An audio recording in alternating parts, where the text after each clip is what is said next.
Selamat pagi pemirsa setia di rumah.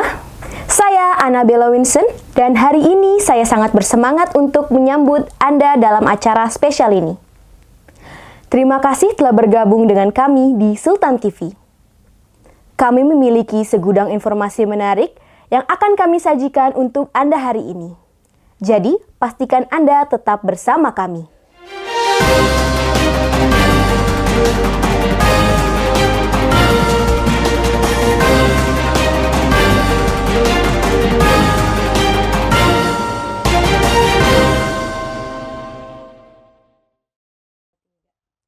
Rangkaian perayaan Waisak terlihat meriah di sekitaran pelataran Candi Borobudur, Magelang, Yogyakarta. Indahnya lampion beterbangan menghiasi langit Borobudur menambah kesan bahagia di Hari Raya Waisak. Peringatan Hari Suci Waisak tahun ini diperingati umat Buddha dengan penuh kehikmatan. Sejumlah rangkaian ritual seperti tudong, lampion, hingga pradaksina menjadi bagian tak terpisahkan dalam menyambut detik-detik Waisak. Sejumlah biksu dari berbagai negara melakukan perjalanan tudong atau perjalanan spiritual dengan berjalan kaki menuju Candi Borobudur. Mereka menempuh jarak puluhan hingga ratusan kilometer sebagai bentuk latihan diri dan penghayatan ajaran Buddha. Menjelang detik-detik Waisak, lampion menjadi daya tarik tersendiri. Ribuan lampion diterbangkan ke langit sebagai simbol harapan, kedamaian, dan doa untuk keselamatan seluruh makhluk hidup. Momen ini selalu menjadi sajian spiritual sekaligus wisata religi yang mempesona. Pradaksina atau ritual mengelilingi Candi Borobudur sebanyak 3 kali secara searah jarum jam dilakukan sebagai wujud penghormatan kepada Triratna, Buddha, Dhamma, dan Sangha. Ritual ini menjadi puncak peringatan Hari Suci Waisak. Waisak menjadi momen refleksi diri untuk selalu menebar cinta kasih, toleransi, dan kedamaian. Dari Candi Borobudur, semangat keheningan dan kebajikan menjalar ke seluruh penjuru tanah air. Di tengah libur panjang, pelaksanaan ujian tulis berbasis komputer atau UTBK tetap berjalan lancar. Para peserta menunjukkan semangat tinggi dan antusias untuk meraih kursi di perguruan tinggi impian mereka. Pemirsa, suasana penuh antusiasme terlihat jelas di sejumlah lokasi ujian tulis berbasis komputer atau UTBK di Yogyakarta. Sejak hari pertama pelaksanaan UTBK gelombang pertama pada tanggal 23 hingga 29 April 2025, ribuan calon mahasiswa tumpah ruah untuk mengikuti ujian penentu masa depan mereka.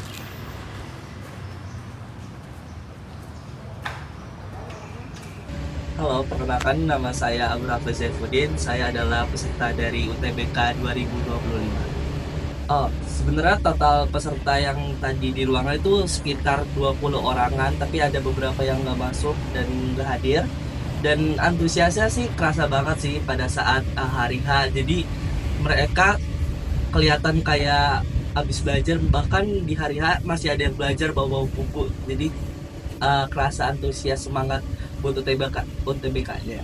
Antusiasme para peserta ini mencerminkan betapa tingginya semangat generasi muda Indonesia untuk mendapatkan pendidikan yang lebih baik. Harapannya sih ya, apalagi kalau nggak keterima di PTN yang diinginkan, dan semoga aja dikasih yang terbaik di kedepannya. UTBK ini bukan hanya sekedar ujian, namun juga sebuah bukti konkret akan pentingnya pendidikan bagi kemajuan bangsa. Dengan niat yang kuat, persiapan yang matang, serta keyakinan diri, para peserta berharap dapat meraih hasil terbaik. Dari Yogyakarta, Afina Husnul melaporkan. Orkes Sinten Remen, musisi legendaris Jogja, merilis lagu terbarunya, yaitu Esok Dele Sore Tempe, yang merupakan ciptaan sang seniman kondang Butet Kartarejasa. Suasana meriah dipenuhi seniman top Jogja dan berbagai kolaborasi penampilan yang menjadi kejutan bagi penggemar Orkes Sinten Remen. Minggu 27 April 2025, Orkes Sinten Remen, kelompok musik khas Yogyakarta yang dikenal dengan gaya keroncong kontemporer penuh humor, satir, dan kritik sosial, resmi meluncurkan single terbaru mereka yang berjudul Esok Dele Sore Tempe bertempat di Mili by Shaky Dog. Lagu ciptaan Butet Kartarejasa ini merupakan lagu yang penuh dengan sindiran dan refleksi sosial. Esok Dele Sore Tempe merupakan representasi musikal dari paribahasa Jawa yang menggambarkan seseorang yang gampang berubah pendirian. Acara perilisan lagu ini dipenuhi oleh para seniman senior Yogyakarta dan berbagai kolaborasi spesial yang menjadi kejutan. Penampilan kolaborasi bersama Heru vokalis Cey Gidok merupakan penampilan kejutan sebelum penampilan lagu terbarunya.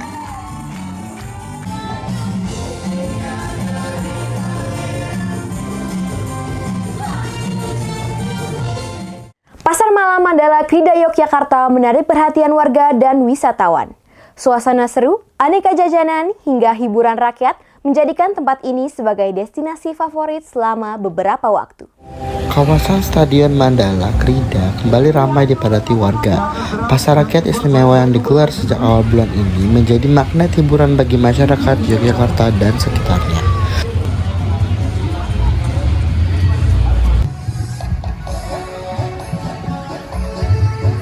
Berbagai wahana permainan seperti biang lala, kora-kora, hingga rumah hantu menjadi daya tarik utama terutama bagi anak-anak dan remaja. Tak hanya itu, deretan stan kuliner khas Nusantara dan jajanan kekinian memanjakan lidah para pengunjung.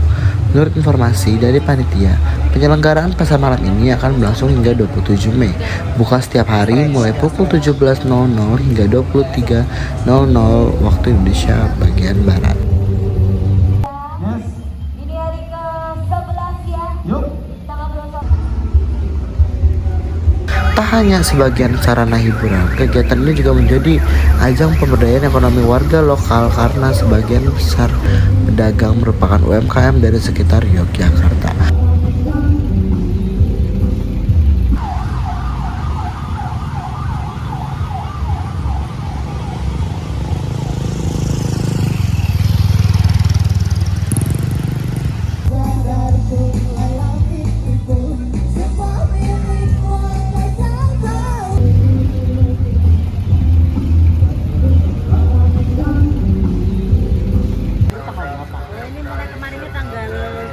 Sampai tanggal 27.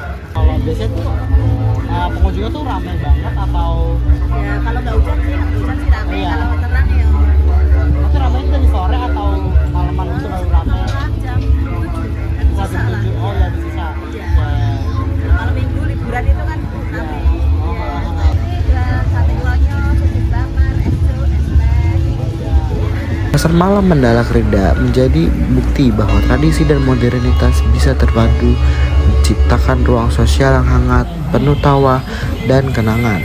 Bagi Anda yang belum berkunjung, akhir pekan ini bisa jadi waktu yang tepat untuk menikmati meriahnya suasana malam di tengah kota.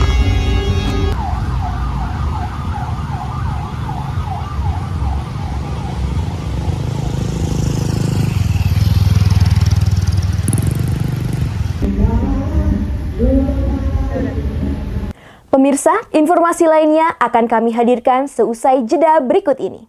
Tetap bersama kami di Sultan TV.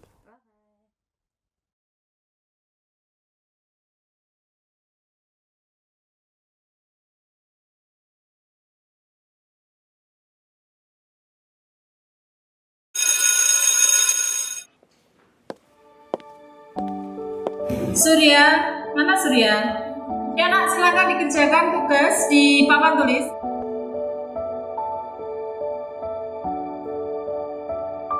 Nando, tolong ambilkan ibu spidol nak.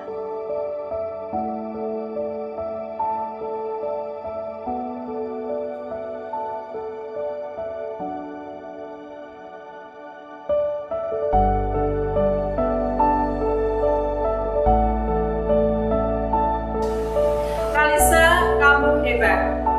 Bangga sama kamu.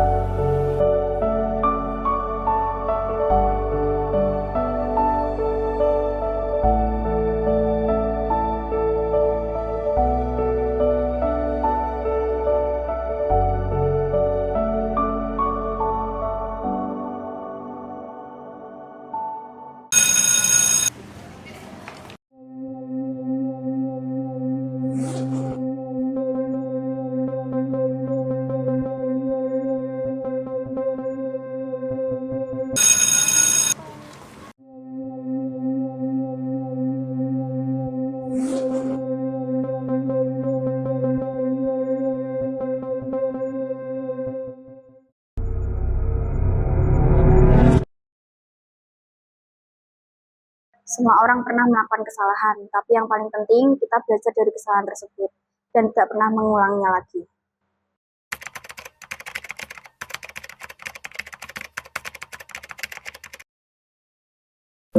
Melihat berita di media sosial, aku merasa resah.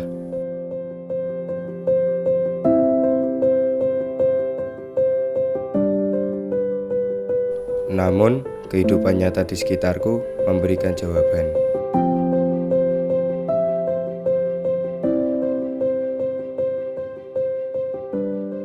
Perbedaan agama tidak menghalangi persahabatan dan kebersamaan.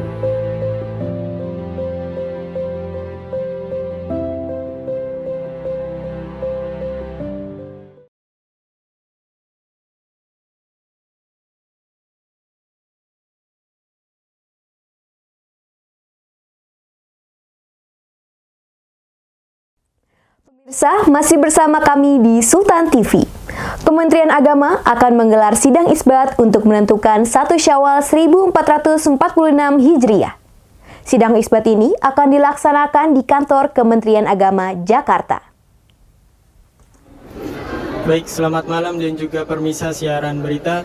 Saat ini memang saya sedang berada di Kementerian Agama Republik Indonesia yang beralamat di MH Tamrin. Dan memang untuk hari ini Kementerian Agama sendiri akan melangsungkan sidang isbat untuk menentukan kapan jatuhnya hari raya Idul Fitri dan juga penempatan 1 Syawal 1446 Hijriah.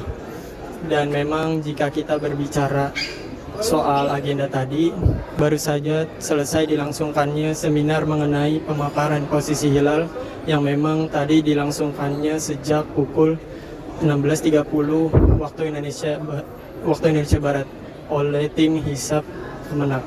Yang memang kalau kita bicara soal keterangan atau kriteria dari Mabims itu sendiri, hilal di wilayah NKRI tidak ada yang memenuhi kriteria tinggi hilal minimum 3 derajat dan elongasi minimum 6,4 derajat.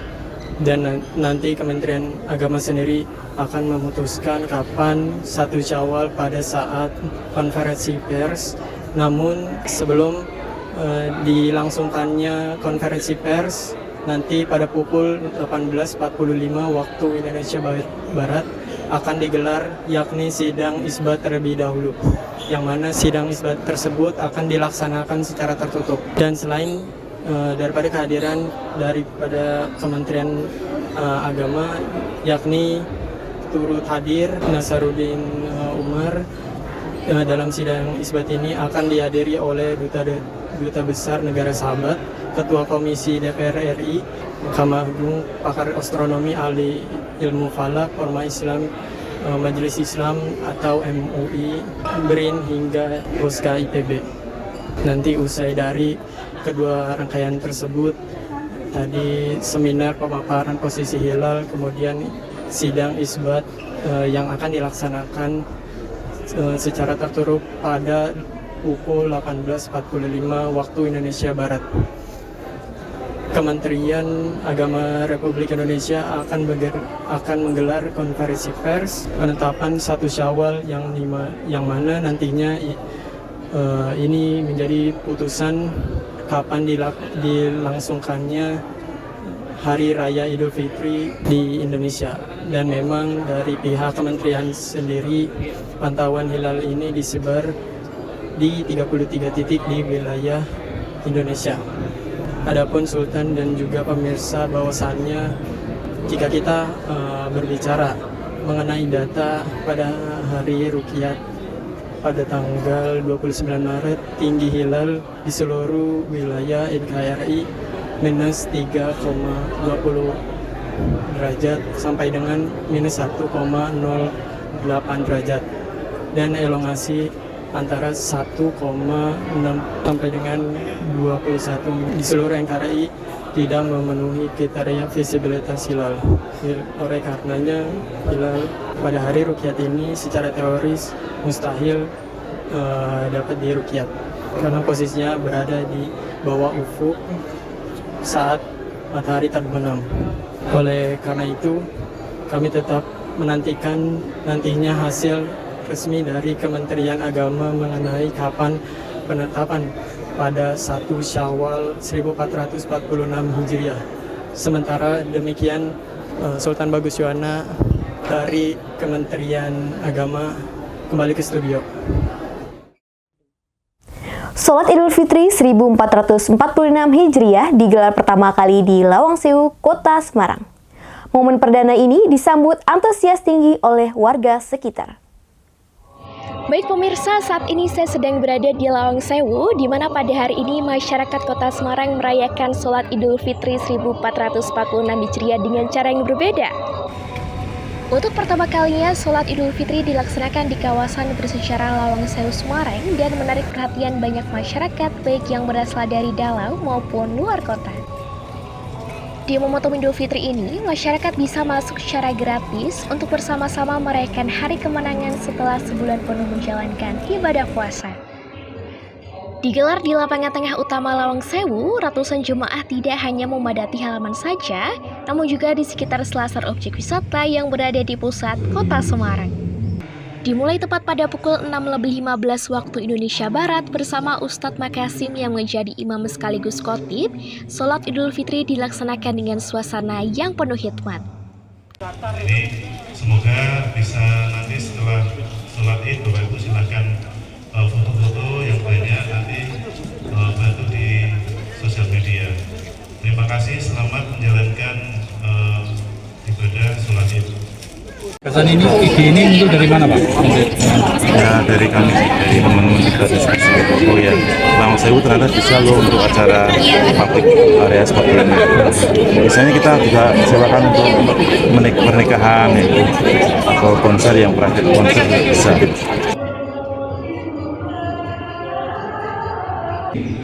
Mereka masih bersaudara. Melihat antusiasme masyarakat yang tinggi, pengelola akan melakukan evaluasi agar penyelenggaraan sholat yang akan datang dapat berjalan lebih nyaman bagi umat muslim yang menjalankannya. Dengan ini, Lawang Sewu tidak hanya dikenal sebagai ikon sejarah, tetapi juga menjadi simbol tempat pertemuan dan kebersamaan umat muslim dalam merayakan Hari Kemenangan. Dari Kota Semarang, Veronica Vidya melaporkan. Pertandingan kualifikasi Piala Dunia 2026 zona Asia di grup C antara Indonesia versus Bahrain berlangsung hari ini di Stadion Gelora Bung Karno. Para supporter timnas sudah mulai terlihat di area GBK sejak sore. Baik, selamat malam dan juga pemirsa siaran berita. Seperti inilah suasana pertandingan kualifikasi Piala Dunia 2026 zona Asia di grup C antara Indonesia versus Bahrain di Stadion Gelora Bung Karno, Jakarta. Pertandingan akan berlangsung pada malam hari sekitar pukul 20.45 waktu Indonesia bagian Barat.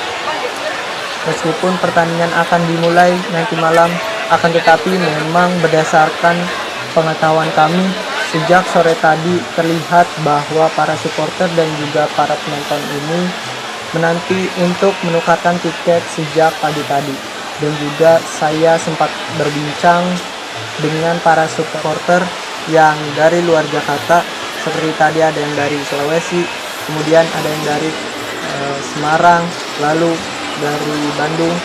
Mereka mengaku bahwa datang lebih awal untuk menghindari antrean yang memang penukaran tiket ini dibuka sejak pukul 10 pagi hingga pukul 6 sore.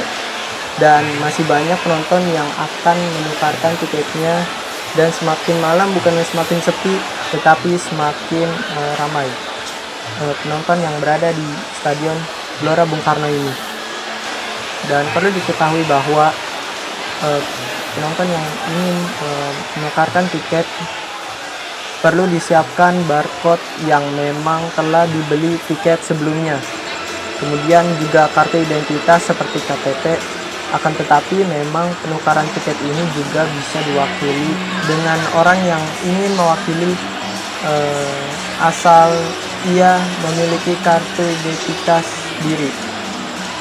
Tidak hanya di bagian Plaza Utara tempat saya berada berdiri di sini, penukaran tiket juga bisa melalui pintu-pintu seperti Tenggara dan pintu-pintu lainnya.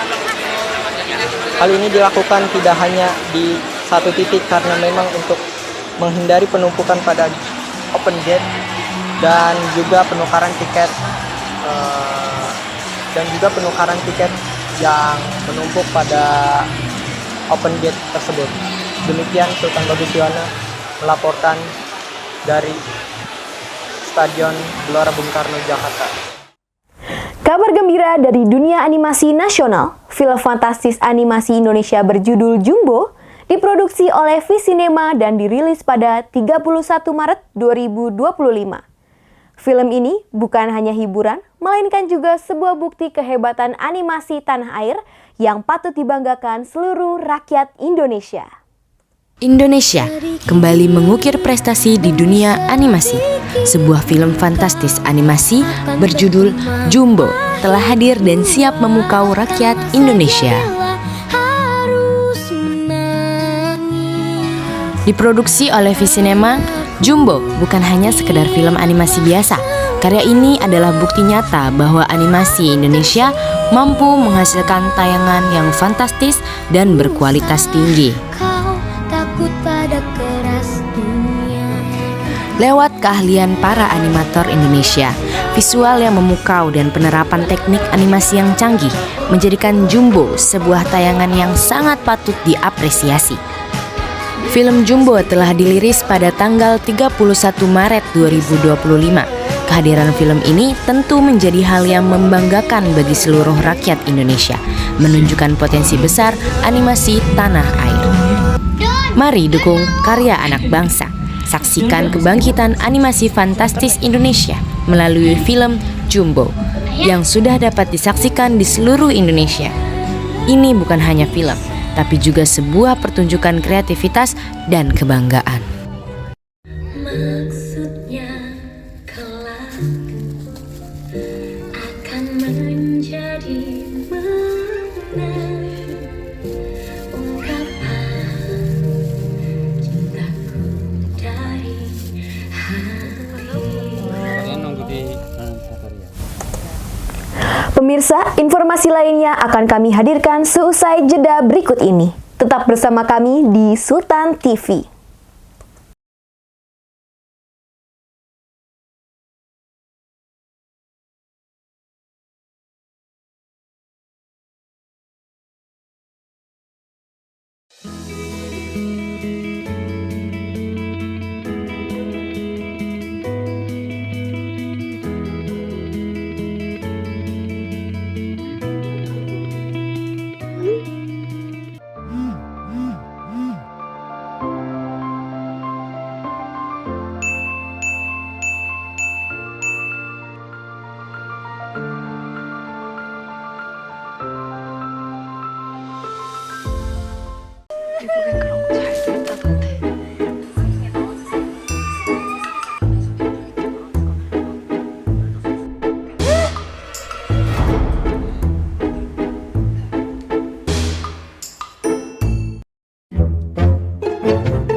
Nah, kan listriknya jadi mati, ayo bersama hemat energi, hemat listrik.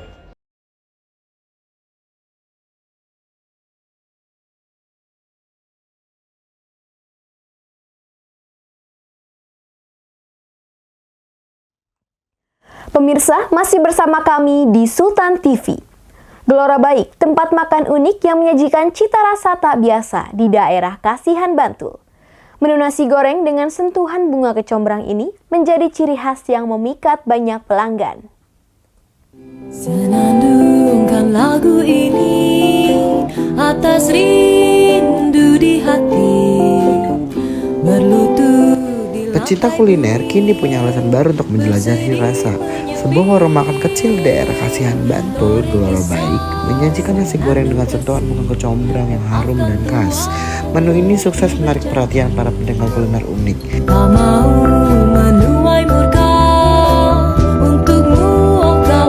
Dengan harga mulai dari 14.000, tempat makan sederhana ini ramai dikunjungi, terutama saat malam hari. Bagi yang ingin mencicipi rasa khas yang tak biasa, nasi goreng kecombrang ini bisa jadi destinasi kuliner selanjutnya. Tak hanya itu, ada juga menu-menu lain seperti nasi goreng kampung, nasi goreng rendang, dan nasi goreng rempah yang katanya menggunakan 10 jenis rempah.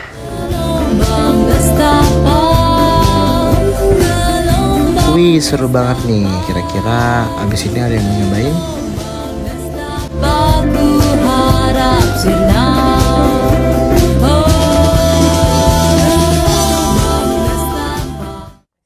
Yogyakarta merupakan kota yang ramah akan wisatawan.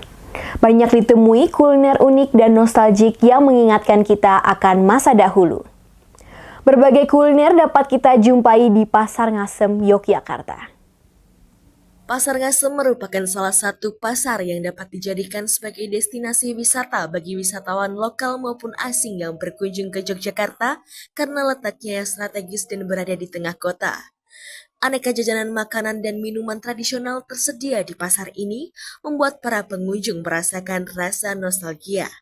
Tersedia makanan berat prasmanan dengan berbagai menu khas Yogyakarta seperti gudeg, krecek, lodeh, dan aneka lauk pauk makanan khas rumahan dengan menu minuman khas Pasar Ngasem yaitu wedang seruni.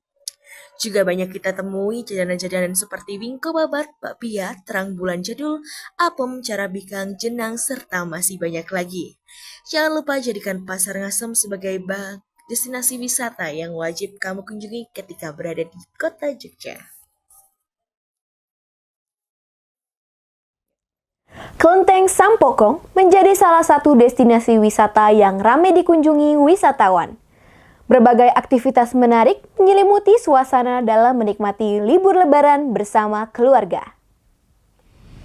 Libur lebaran tahun ini menjadi momen yang tepat bagi wisatawan untuk mengunjungi salah satu kelenteng terbesar di Semarang, yaitu Sampokong.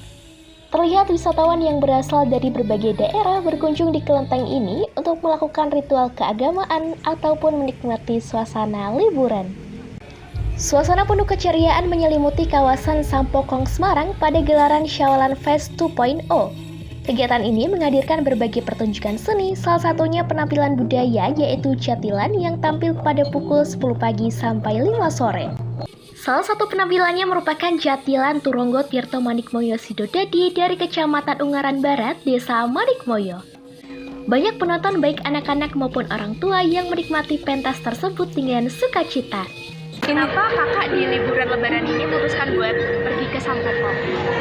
Karena ada acara jatilan ini, Mbak. Anak saya kan lagi suka jatilan, makanya saya kesini. Oh, berarti emang suka jatilan gitu ya, Kak? Yang kecil ini lagi suka jatilan. Kalau menurut kakak, pertunjukan tadi itu gimana? Ya lumayan menarik sih, Mbak. Biar anak saya ini nggak penasaran sama jatilan. Berbagai aktivitas menarik serta meriah ada di sini. Wisatawan dapat berfoto dengan menggunakan kostum kerajaan Tiongkok dan menikmati suasana. Selain itu, terdapat juga berbagai stand makanan minuman yang bisa dicoba. Dengan nilai sejarah yang tinggi, Sampokong menjadi tempat yang sangat tepat untuk menyelenggarakan acara ini. Suasana penuh kekayaan budaya dan sejarah membuat setiap pertunjukan terasa lebih hidup dan penuh makna.